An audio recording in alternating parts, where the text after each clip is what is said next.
Good morning, students. In previous class, we have studied how to eliminate the ambiguity from the grammar.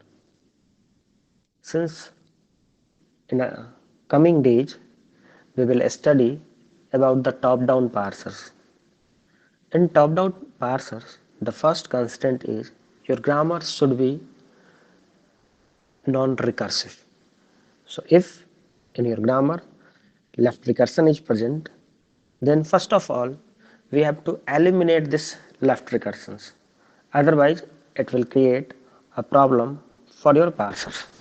So in this class we will study about how to remove the left recursions from the grammar, and after that we will move to the top down parsers.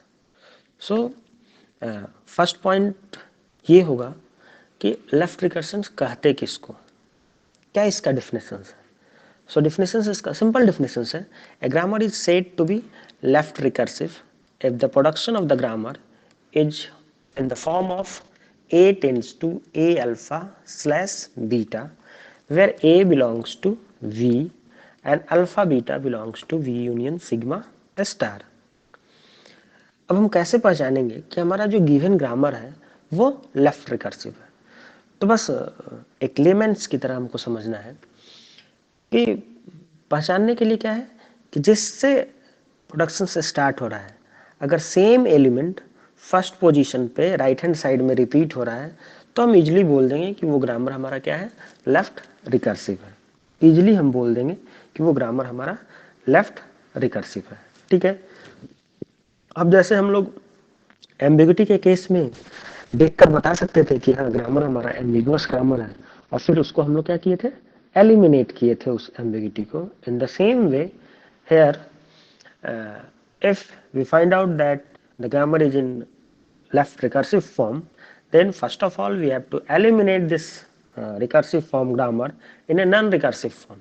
Okay, so we can eliminate the left recursions of the grammar by simply rewriting the productions rule in the form of, कैसे हम लोग write down करेंगे, a tends to beta a dash, a tends to beta a dash, and this alpha is written in a second line, that means a dash tends to alpha a dash slash epsilon. So by writing the rewriting the productions rule in this manner, we can easily eliminate the left recursions present in the grammar. So if the grammar is of the form of a tends to a alpha slash beta, then this productions rule can be rewritten to eliminate the left recursion from the grammar, and the rewritten form is in the following way: a tends to beta a dash, where a dash tends to alpha a dash slash epsilon. इसे इसे clear कर समझने के लिए हम लोग एक example लेते हैं. एग्जाम्पल जैसे सपोज ये आपका प्रोडक्शन रूल दिया हुआ है और आपको बोला जा रहा है क्वेश्चंस में कि रिमूव लेफ्ट रिकर्शंस, रिमूव लेफ्ट रिकर्शंस. या क्वेश्चन इसे दूसरे तरह से भी फ्रेम किया जा सकता है.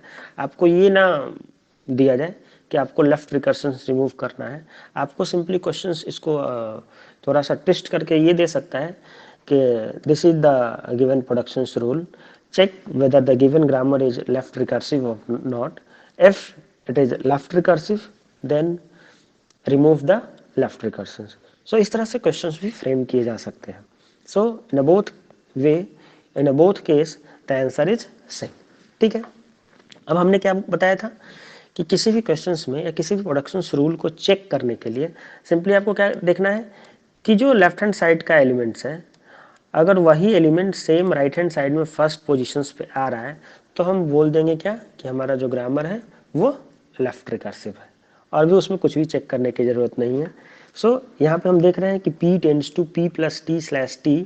सो here P and P are meeting the requirement, so we can easily say that the grammar is in a left recursion form. Then the second equation, T tends to T cross F slash F. Here T is in left hand side and t is also in the right hand side at the first position, so this also meets our requirement. So we can easily say that t tends to t cross n slash f is in a left recursive form.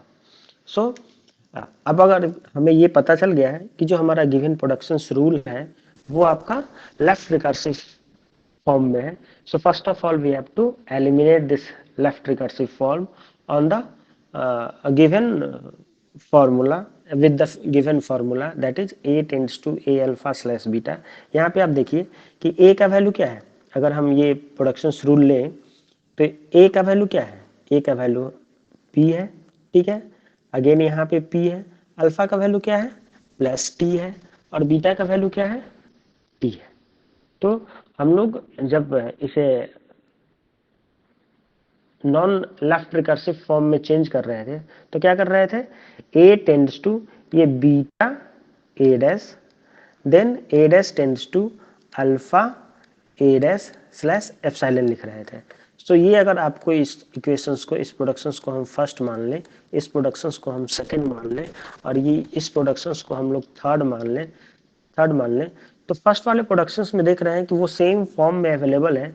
तो क्या हम लिख सकते हैं, यहाँ पे हमारा beta का वैल्यू क्या है, बीटा का वैल्यू t है। सो हम लोग क्या लिखेंगे, p tends to beta a dash, मतलब बीटा का वैल्यू क्या है t है, और a डैश का वैल्यू क्या होगा p डैश होगा। सो हम लोग टी पी डैश लिख दिए। अब देखिए इक्वेशन नंबर फर्स्ट में अल्फा का वैल्यू क्या है, अल्फा का वैल्यू आपका प्लस टी है, अल्फा का वैल्यू प्लस टी है। सो हम देखिएगा p dash tends to alpha, और a डैश का वैल्यू क्या है p डैश लिखे और स्लैश एप्सिलॉन। सिमिलरली जो आपका क्वेश्चन नंबर 2 है उसमें बीटा का वैल्यू क्या है, बीटा का वैल्यू आपका f है, और अल्फा का वैल्यू क्या है स्टार f है। हम लोग यहाँ पे अगेन लिखते हैं t tends to ft that means beta a dash, तो ये f t डैश हो गया।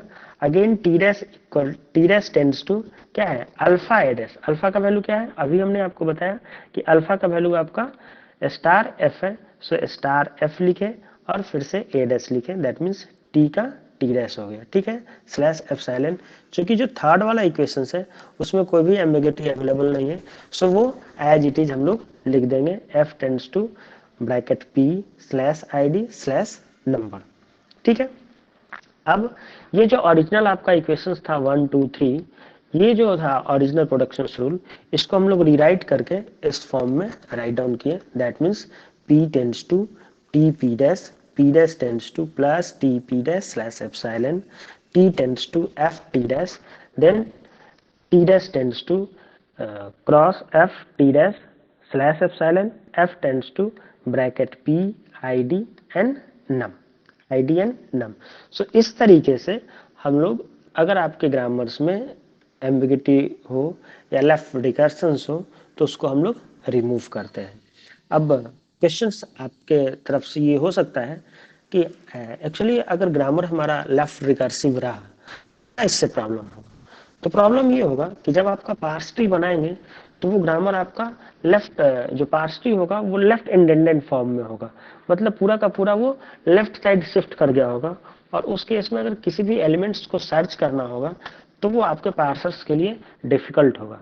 सो इस प्रॉब्लम को पहले ही हम लोग रिमूव आउट कर लेते हैं, and then we go to the parser phase, then we go to the syntax phase. So the job of parsers become easier after removing this process.